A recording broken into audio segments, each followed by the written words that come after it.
সকলোৰে আশা কৰোঁ সকলো ভালে আছে। আজি আমি দাদাহঁতৰ ঘৰলৈ যাব লৈছোঁ, মোৰ বৰ্তাৰ ল'ৰা। এয়া আমাৰ ৰহি বহি লৈছে পূৰা। ফুৰিবলৈ যাবলৈ পালে তাই বিৰাট ভাল পায় আৰু ক'ব নোৱাৰে আৰু গোটেইজনী। এয়া মাহঁত সকলো ওলাইছে। ইফালে মানুহজনে গাড়ী চলাই আছে, মোক কৈও গৈ আছে যে মোবাইলটো এনেকৈ ধৰা তেনেকৈ ধৰা। আচলতে মই আজিলৈকে ব্লগ তেনেকৈ বনোৱা নাই ন, আৰু কেমেৰা ধৰি পোৱা নাই, তো অলপমান ভুল হ'ব পাৰে আৰু। ওলাই যোৱা, ওলাই যোৱা, এইফালে যোৱা, এইফালে যোৱা।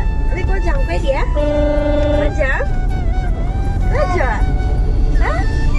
ক'ত যোৱা, আমাৰ আৰু ক'ত যায়। কি লৈছা, কি লৈছা? মেগী কেনেকৈ খায়, কেনেকৈ এইফালে চাই কোৱা, মেগী কেনেকৈ খায়, কেনেকৈ?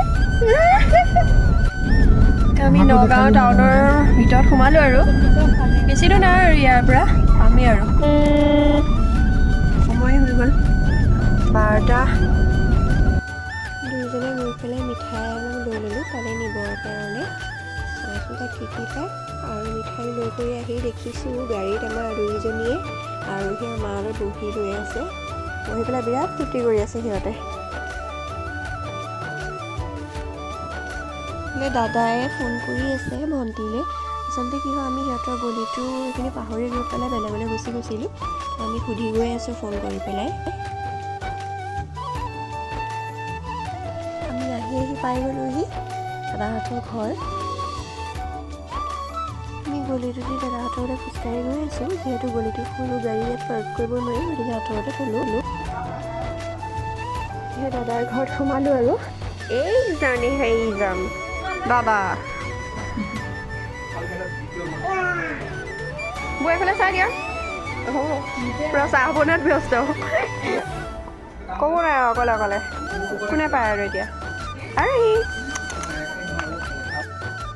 এই দুপৰীয়া ভাত খোৱাৰ সময় হ'ল, আৰু বহুত কথা পাতি থাকোঁতে বাকীখিনি ভিডিঅ' কৰিবলৈ নহ'লে, খানা বহুত টেষ্টি আছিলে। আমি আটাইকেইজনে একেলগে খাইছিলোঁ, মাহঁত দাদাহঁত ভিতৰত খাইছিলে।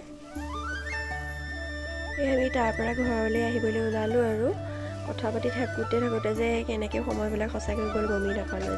ঘৰলৈ অহাৰ আগতে স্মৃতি হিচাপে কেইকপিমান ফটো উঠি ল'লোঁ সকলোৰে লগত। আচলতে এইবিলাক একোটা স্মৃতি হয়, সদায় থাকি যায়।